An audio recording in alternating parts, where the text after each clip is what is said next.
Hi, my name is Katy, and because some of you haven't been able to come into me for a while, come to any of our author events, I decided I'd bring some books to you.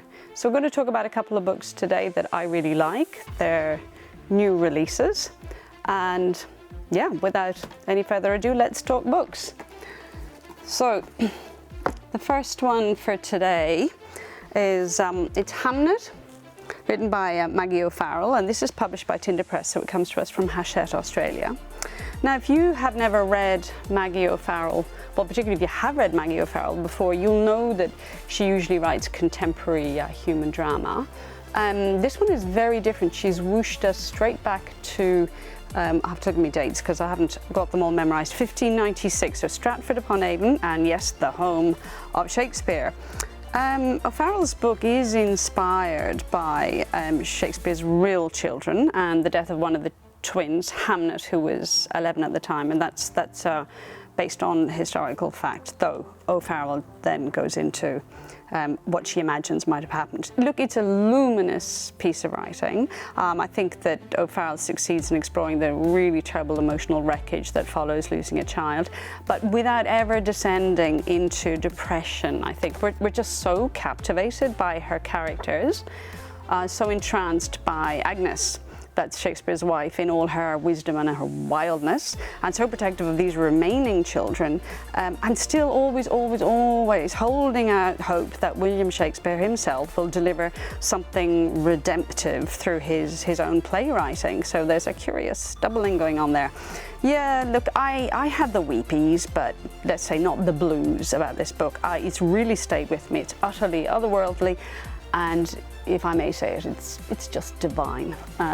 Divine cover. It's a really beautiful book. Highly recommended. That's number one. Number two I'd like to look at is Everand Adiga's Amnesty. A very different type of read from Hamlet. Here we've Adiga, some of you may know, won the Booker Prize for The White Tiger back in 2008, and he's an Indo-Australian writer. Here he's published by Picador Press, so that comes to us from Pan Macmillan, Australia. Adiga set this one in contemporary Sydney, where we first come across Danny, who's a student who's come from Sri Lanka. And at some point he gets persuaded, or almost I'd say seduced, because this word seems to come up a lot for me, to leave his university or college where he's studying, and he then overstays his visa, or it becomes a bit messy, so he becomes an illegal. And then he starts cleaning apartments for a living. One day he learns that one of his clients has been murdered, and he thinks he knows who did it. So throughout the novel, he tries to convince himself that he really doesn't know, or that he shouldn't get involved. And I think Adiga has a lot of fun when he lets us, as the readers, kind of follow Danny's thought processes, get inside the internal tussle about what he really does or doesn't know. What I loved about this was being allowed inside Danny's head and finding out how he'd come to this point in his life, how he'd made some curious choices, bad choices probably, or just had really bad luck throughout his life. But Adiga makes us really love him, at times to doubt him, at times to get a bit annoyed with him, a bit frustrated. It's like having another child. But in some ways it's like being at the pantomime as well. You watch poor Danny going through life, and part of you is saying, this thing is happening, Danny, look out behind you. It's a bit like, when the wolf turns up and you're all screaming from your pantomime seats, he's behind you. But Danny can't see this. Basically, he's a good guy, but the whole thing about this book is will he do the right thing? It's a bit of an eye-opener as well on what it must be like to be an illegal in Sydney in these times. Well, pre-coronavirus time, so it's very different today. But Adiga never moralizes, he just presents. It's absolutely top class. So there you are, another stunning read from Adiga, Amnesty. And now for something completely different, The Operator by Gretchen Berg. So I think the cover kind of gives you a feel, if you have a look at that, of something coming up that might have to do with messaging, telephones. It's a really seriously good fun read. It really is fun, but it's also not just great fun. It's witty, it's poignant, it's got lots of pace. Imagine being a telephone or switchboard operator back in the 1950s in a rural town in Ohio. And our protagonist, Vivian Dalton, is one of these, and overhears one day something pretty scandalous and fairly personal to her life. It upends everything and actually ends up dismantling the entire status quo of her town, the social structure of her town. So it's a story about uncovering secrets about people's facades, their weaknesses, the troubles, as well as being a really incisive probe into why we love and how we do that despite everything, and how we continue to love people despite everything. It's a really good escapist read without ever becoming sort of inconsequential or fluffy. Berg, I think, who wrote this, understands the dynamics of 1950s society and the social mores, and has huge fun, I think, revealing the hypocrisies, the qualities of marriage, of career, and of standards. And you feel all the time that she's writing, she's sending out a lot of these cheeky winks at you at the same time. Great read, thoroughly recommended for kind of getting away from it all and having a good laugh. That's Berg. All right, now we've got Firm Press have released another stunner. There's another great cover for you, if that's in focus. I have no idea. Called The Dictionary of Lost Words by Pip Williams. And this one's set back in England. It's a fascinating read, and particularly as, well, you guessed it, I'm a wordy person. It deals with how we compile a dictionary, how a dictionary might be compiled. Back in 1901, so we're pre-Great War, and how that actual art of compiling reveals quite so much about the power of words and who chooses which words we use, or what those words actually might mean. So in some ways this is relevant today, or speaks to today just as much as it describes the events of the pre-Great War, and the issues of women's suffrage, getting the vote, being acknowledged and seen. It's a very richly woven tapestry of pre-war life, of men's attitude, particularly to women and women in scholarship, because our main character is part of compiling this dictionary. I found the characters, I became deeply attached to all of them, but particularly to Esme, who's our main character herself, as she grows from childhood, a childhood decorated with and punctuated with these particular words, becoming a young woman who's divided between her great passion for scholarship and her cautious exploration into sort of the fight for equality, for her how she deals with love, with lust, with grief, you name it, it's all in there.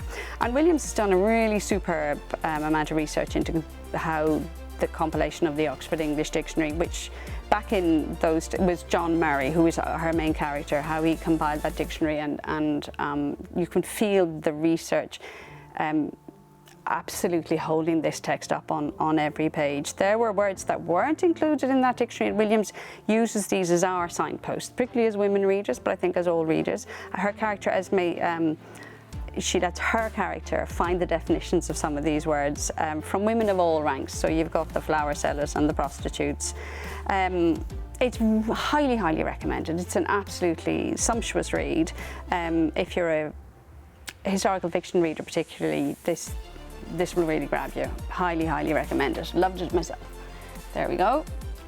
Now, a completely different, again, I keep choosing completely different because I'm trying to find something for everyone. Shearwater, another gorgeous book.